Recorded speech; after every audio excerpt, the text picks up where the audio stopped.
Hello बच्चों आज हमारा नया चैप्टर स्टार्ट कर रहे हैं हम व्यावसायिक वातावरण। व्यावसायिक वातावरण, अब इसका जो पहला क्वेश्चन है वो ये है, छोटा ही चैप्टर है वैसे, कोशिश करेंगे 3 से 4 क्लास में कंप्लीट हो जाए। तो पहला क्वेश्चन है इसका, व्यावसायिक वातावरण क्या है और इसके विभिन्न घटक बताइए, कौन कौन से इसके विभिन्न घटक। तो मैंने इसकी थोड़ी एक्सप्लेनेशन लिखी है, उसको समझाता हूँ। आप समझिए वैसे कि जैसे हमारे आसपास बहुत सारी शक्तियाँ हैं, हमारे आसपास पेड़ पौधे, हवा, जल, वायु और मौसम, ये सारी हमारे आसपास रहती हैं। बहुत सारी शक्तियाँ हैं जैसे, और ये हमें प्रभावित करती हैं। अब जैसे मान लीजिए कि अगर धूप बहुत ज़्यादा तेज़ है तो हम गर्मी का एहसास करते हैं। अगर मौसम थोड़ा ठंडा हो गया, अक्टूबर का महीना स्टार्ट हो चुका है, नवंबर का महीना स्टार्ट हो चुका है, तो धीरे धीरे मौसम ठंडा होता जा रहा है। तो ये मौसम की वजह से, ठंड का मौसम है तो हम ठंड का एहसास करते हैं और हमें जैकेट वगैरह या गर्म कपड़े पहनने की ज़रूरत पड़ती है। धूप बहुत तेज़ है, गर्मी का एहसास होता है। मई जून का महीना है तो हम थोड़े हल्के कपड़े पहनते हैं, बर्फ़, ठंडा पानी, इन सब चीज़ों का प्रयोग करना चाहते हैं, अपने आप को ठंडा रखने का प्रयास करते हैं। मौसम में आर्द्रता ज़्यादा है तो बारिश का मौसम हो जाता है। कहने का मेरा मतलब है कि जिस प्रकार से हमारे आसपास का जो वातावरण है और किन सब चीज़ों से प्रभावित होता है, जैसे बहुत सारी शक्तियाँ जैसे धूप, हवा, मौसम आदि, तो हमारे जो आसपास का जो वातावरण है, मतलब ये आसपास की जो चीज़ें हैं, इन सबसे क्या बन जाता है, वातावरण। ठीक उसी प्रकार से एक व्यवसाय यानी कि एक बिजनेस जो है, उसके आसपास भी बहुत सारी चीज़ें होती हैं। एक व्यवसाय के अंदर भी बहुत सारी चीज़ें हैं और एक व्यवसाय के बाहर भी बहुत सारी चीज़ें हैं, और इन सब चीज़ों की वजह से व्यवसाय का जो बढ़ना या घटना निर्भर करता है।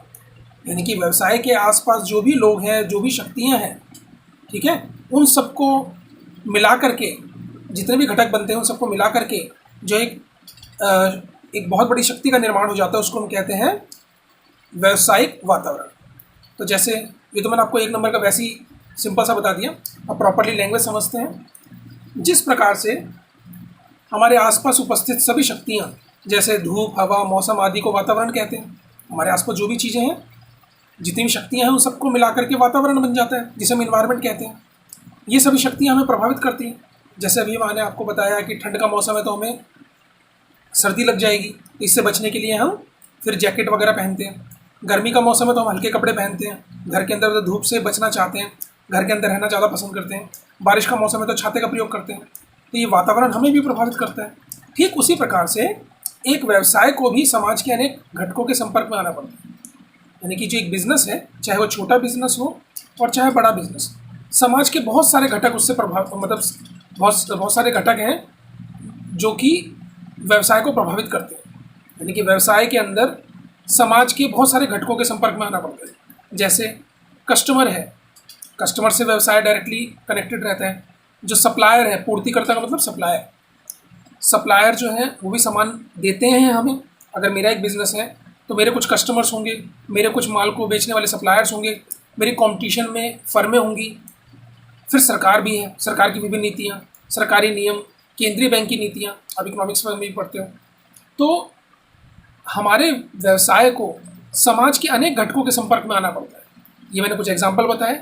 इन सब के कारण इन पर व्यवसाय का कोई नियंत्रण नहीं होता।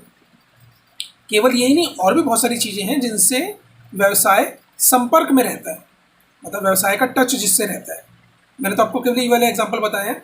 इन पर व्यवसाय का कोई नियंत्रण नहीं होता। यानी कि ग्राहक, पूर्तिकर्ता, प्रतियोगी फर्में, सरकार की नीतियाँ, इन पर ये सारी चीज़ें व्यवसाय को प्रभावित करती हैं और इन पर व्यवसाय का कोई नियंत्रण नहीं होता। ये व्यवसाय को प्रभावित तो करते हैं लेकिन बाहरी तौर पे करते हैं। ये व्यवसाय के अंदर की चीज़ें नहीं है, ये व्यवसाय के बाहर की चीज़ें। तो इन्हें हम क्या कहते हैं, ये व्यवसाय को प्रभावित करते हैं तथा इन्हें व्यवसाय को प्रभावित करने वाले बाहरी घटक कहा जाता है। कस्टमर बाहर के लोग हैं, सप्लायर कोई हमारा कोई एम्प्लॉय तो है नहीं, कस्टमर हमारे एम्प्लॉय नहीं है, प्रतियोगी फर्में हमारी एम्प्लॉय नहीं है, सरकार हमारी एम्प्लॉय नहीं है, सरकार के नियम हमारी एम्प्लॉय नहीं है, केंद्रीय बैंक हमारा एम्प्लॉय नहीं है। ये सब बाहर के लोग हैं, ये हमें प्रभावित करते हैं और ये बाहर के लोग हैं। तो इसलिए इन्हें क्या बोला जाता है, पर व्यवसाय को प्रभावित करने वाले बाहरी घटक, बाह्य घटक या फिर बाहरी घटक, external forces which influences the business. ठीक इसी प्रकार से एक व्यवसाय की नीति, व्यवसाय ने अपनी खुद की नीति क्या बना रखी है, व्यवसाय के उद्देश्य क्या हैं, व्यवसाय कहाँ पे पहुँचना चाहता है। इस साल अगर 1000 करोड़ का माल बेच रहे हैं तो अगले साल हम 5000 करोड़ का माल बेचना चाहते हैं, ये मेरे व्यवसाय का उद्देश्य है। तो 5000 करोड़ का माल बेचना चाहते हैं, ये व्यवसाय का उद्देश्य है। इस उद्देश्य को पूरा करने के लिए मैंने जो अपनी नीतियाँ बना रखी हैं उन्हें व्यवसाय की नीतियाँ कहा जाएगा।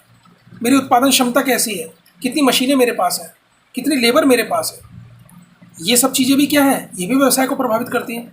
अगर मेरा उद्देश्य बहुत ज़्यादा हाई रहेगा तो व्यवसाय मेरा उसी हिसाब से बनेगा, उसी हिसाब से चेंज हो जाएगा।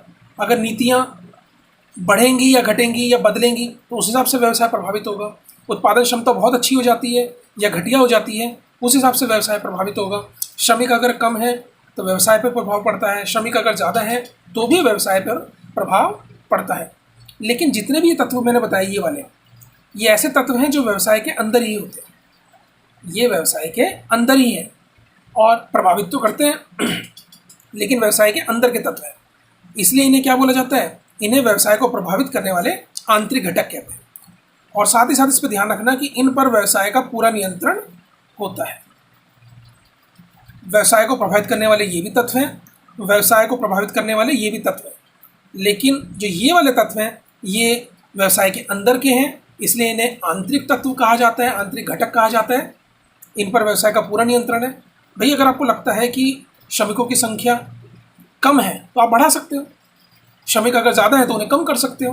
व्यवसाय के उद्देश्य अगर कम है तो आप उन्हें बढ़ा सकते हो। व्यवसाय के उद्देश्य बहुत ही ज़्यादा आपने लिमिट से बाहर कर लिए हैं डिसाइड, तो उनको कम कर सकते हो। व्यवसाय की नीतियाँ भी चेंज कर सकते हो, ये सब आपके हाथ में, मालिक आप हो, आप अपने हिसाब से चेंज कर सकते हो। तो इन पर व्यवसाय का पूरा नियंत्रण होता है। तो ये भी प्रभावित करते हैं, ऊपर वाले जो मैंने एग्जांपल दिए वो भी प्रभावित करते हैं। ऊपर वाले तत्वों को बाहरी घटक कहा जाता है, इन वाले तत्वों को आंतरिक घटक कहा जाता है। अब बेसिकली बात आती है कि मैंने आपको क्यों बताया, तो इसके बताने के पीछे मकसद ये है कि इन सब घटकों को मिला करके पूरा का पूरा क्या बन जाता है, व्यावसायिक वातावरण।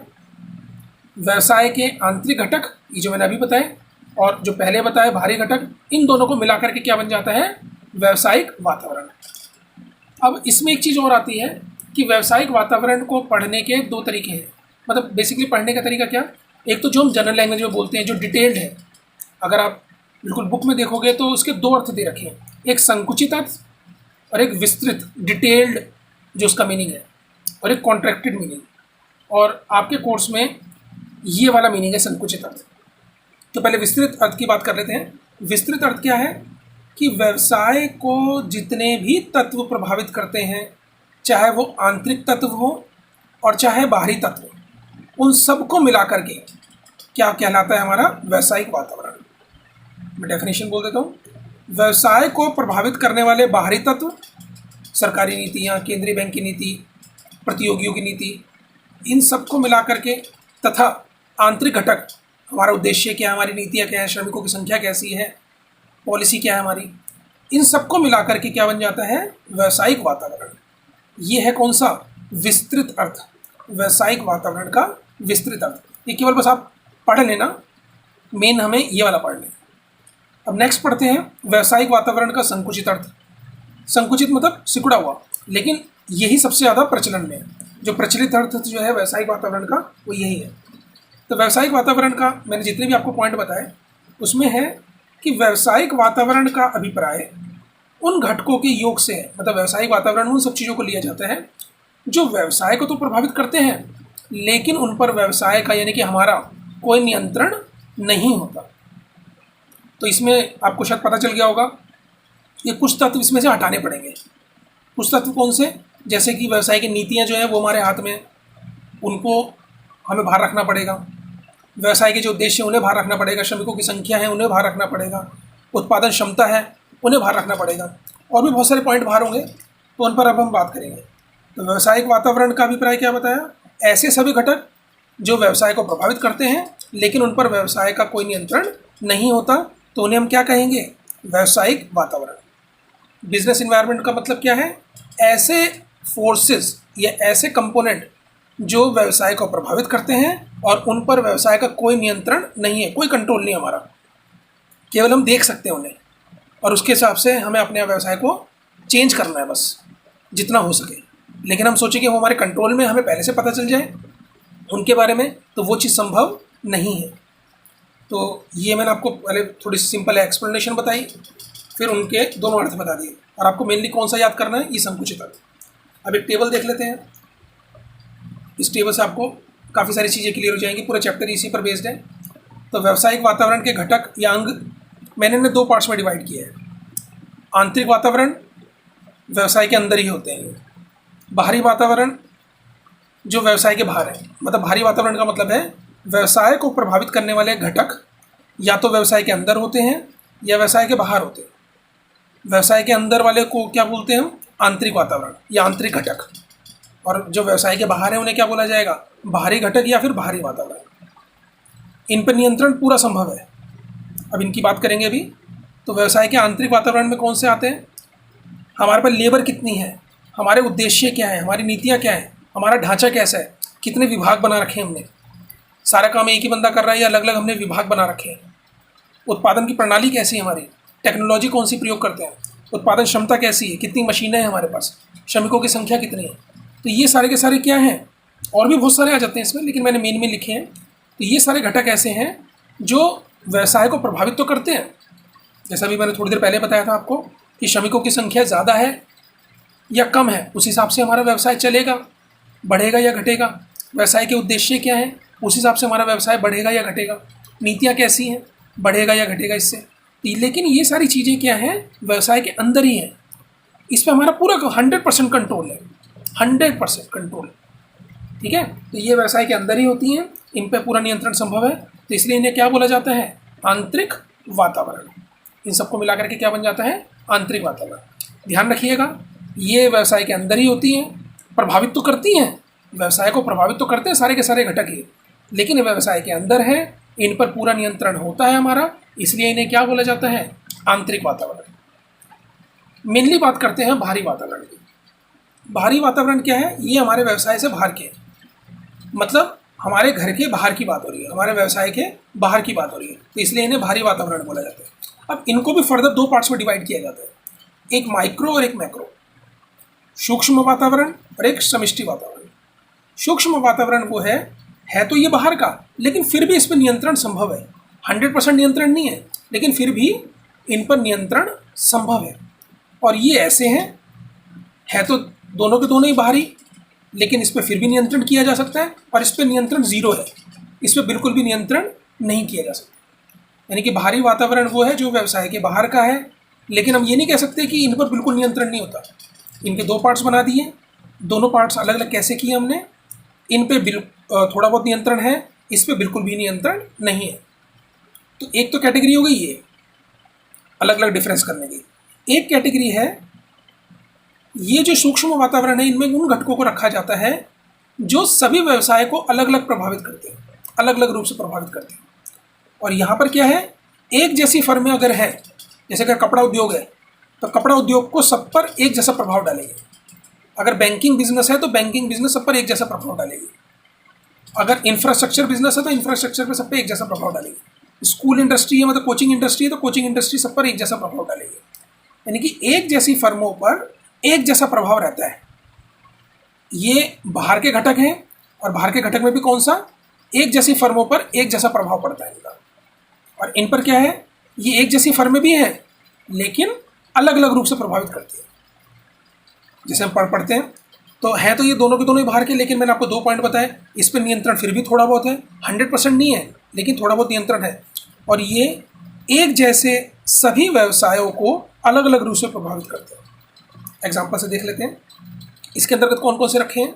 ग्राहक, जो हमारे कस्टमर है। मेरा बिजनेस है, मेरे कुछ कस्टमर्स होंगे, तो वो इसके अंतर्गत शामिल होंगे। मतलब उन पर मेरा कंट्रोल नहीं है, लेकिन फिर भी मैं उस पर थोड़ा बहुत नियंत्रण रख सकता हूँ। अगर मैं उन्हें सामान अच्छा भेजूँ, कम प्राइस पर बेचूँ, अच्छी क्वालिटी उन्हें प्रोवाइड करूँ, अच्छी तरह से उनसे व्यवहार करूँ, तो वो जो है दूसरी जगह से सामान लेने की बजाय मुझसे सामान ले सकते हैं, और रेगुलर मेरे ही कस्टमर रहेंगे।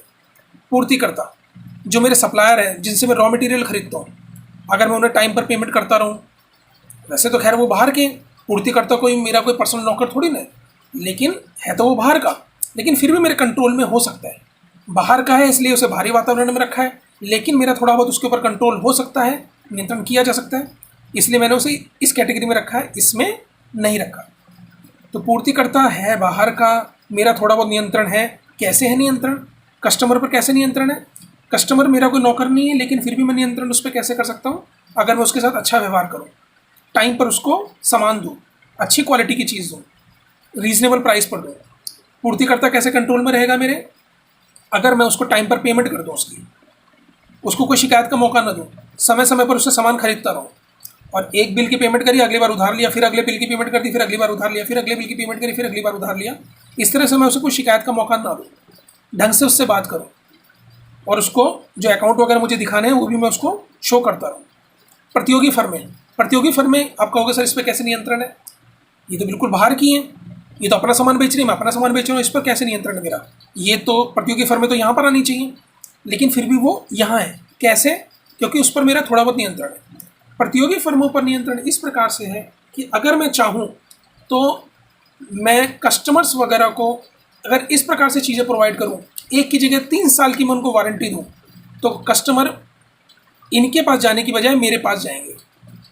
इन्होंने अगर अपने प्रोडक्ट के प्राइस कम किए तो मैं भी अपने प्रोडक्ट के प्राइस कम कर सकता हूँ।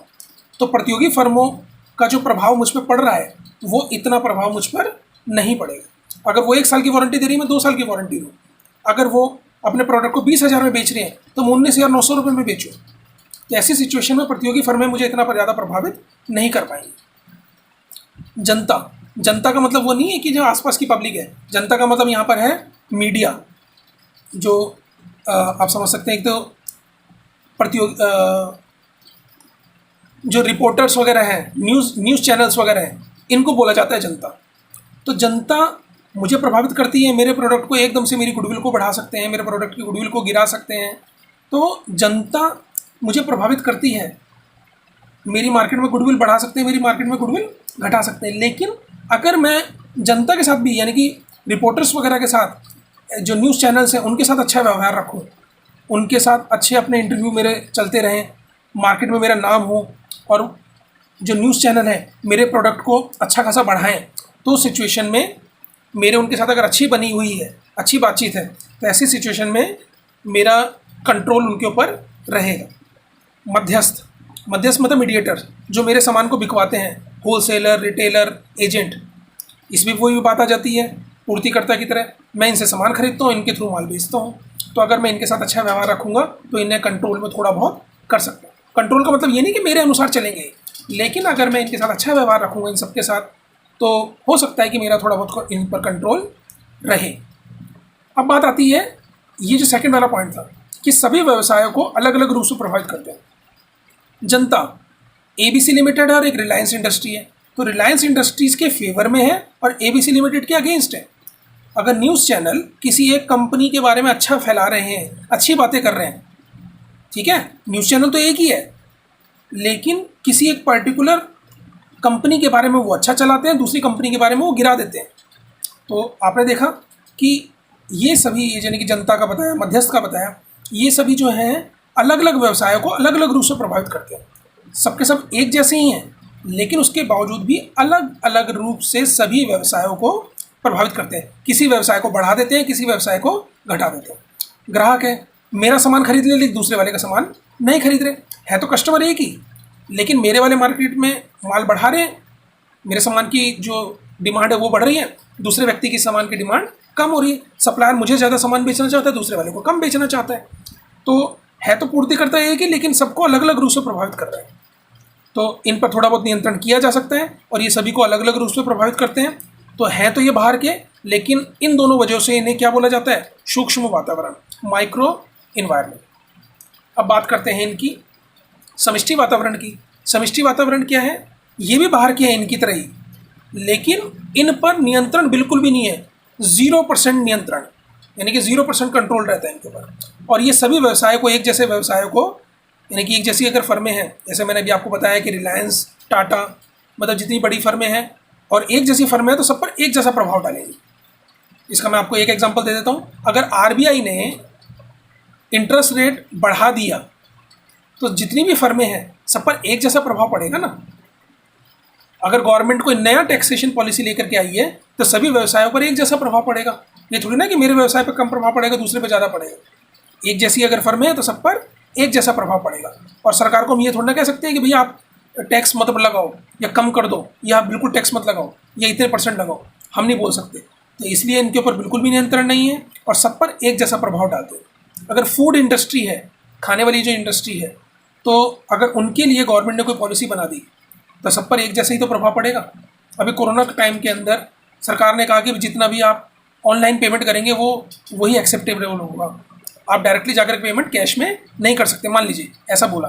तो जितनी भी इंडस्ट्री है सब पर एक जैसा प्रभाव पड़ा, चाहे इसमें मेरा व्यवसाय हो, चाहे आपका व्यवसाय हो, चाहे किसी और का हो, सब पर एक जैसा प्रभाव पड़ा। तो ये बिल्कुल हमारे कंट्रोल से बाहर की हैं और सभी व्यवसाय पर एक जैसा प्रभाव पड़ता है। और क्योंकि ये बाहर की है इसलिए ये बाहरी वातावरण में आएगा और इस पर नियंत्रण नहीं है, सब पर एक जैसा प्रभाव डालता है, इसलिए इन्हें किस में रखा जाता है, समष्टि वातावरण में। इनकी मेनली 5 घटक हैं: आर्थिक वातावरण, सामाजिक, तकनीकी और राजनीतिक और वैधानिक। ये 5 हैं। इन पांचों घटकों को मिलाकर के पूरा समष्टि वातावरण बनता है। इनके बारे में हम नेक्स्ट क्लास में पढ़ेंगे। और दोबारा से देख लीजिए, आंतरिक वातावरण हमारे अंदर का, व्यवसाय के अंदर का, ये व्यवसाय के बाहर का। आंतरिक वातावरण, इस पर पूरा नियंत्रण होता है, इसलिए इसे व्यवसाय के अंदर और आंतरिक वातावरण बोला जाता है। बाहरी वातावरण, ये व्यवसाय के बाहर का है, इसमें भी कंट्रोल की वजह से 2 चीज़ों में बांटा जाता है, जो कंट्रोल थोड़ा बहुत है और कंट्रोल बिल्कुल भी नहीं है। जो जिन पे थोड़ा बहुत कंट्रोल है बाहरी लोगों पर, उन्हें सूक्ष्म वातावरण कहा जाता है, और जिन पे बिल्कुल भी कंट्रोल नहीं है उन्हें समष्टि वातावरण कहा जाता है। ये इनके घटक हैं। इसके बारे में और इसके बारे में तो ज़्यादा डिटेल आप बुक से पढ़ सकते हो, ज़्यादा कोई खास नहीं है। इनके बारे में मैं पढ़ाऊँगा आपको। और एक लास्ट चीज़, तो ये जो हमने समष्टि वातावरण जिसके बारे में बात कर रहे थे, इसको ही वास्तव में व्यावसायिक वातावरण कहा जाता है। आपके कोर्स में जो है, अगर पूछा जाता है क्वेश्चन कि व्यावसायिक वातावरण का क्या अर्थ है, तो वास्तव में व्यावसायिक वातावरण इज इक्वल टू समष्टि वातावरण। बाहरी वातावरण नहीं, बाहरी वातावरण में तो ये भी आ गया जिसमें थोड़ा बहुत हमारा कंट्रोल है। तो समष्टि वातावरण को ही व्यावसायिक वातावरण कहा जाता है, क्योंकि इस पर बिल्कुल भी हमारा कंट्रोल नहीं होता। तो मैंने डेफिनेशन लिख दी है। वास्तव में समष्टि वातावरण ही व्यावसायिक वातावरण कहलाता है। इसके घटकों को ही व्यावसायिक वातावरण के आयाम मतलब डायमेंशन कहते हैं, क्योंकि इन पर व्यवसाय का कोई नियंत्रण नहीं होता। तो अगर आपसे कोई डेफिनेशन पूछता है कि व्यावसायिक वातावरण की डेफिनेशन बताइए, तो उसमें क्या आएगा, व्यावसायिक वातावरण में उन सभी घटकों को शामिल किया जाता है जो कि व्यवसाय के बाहरी घटक हैं, व्यवसाय को प्रभावित करने वाले बाहरी घटक हैं, तथा जिन पर व्यवसाय का कोई भी नियंत्रण नहीं है। तो इस आज की क्लास में इतना ही। नेक्स्ट क्लास में आपको मैं समष्टि वातावरण समझाऊंगा।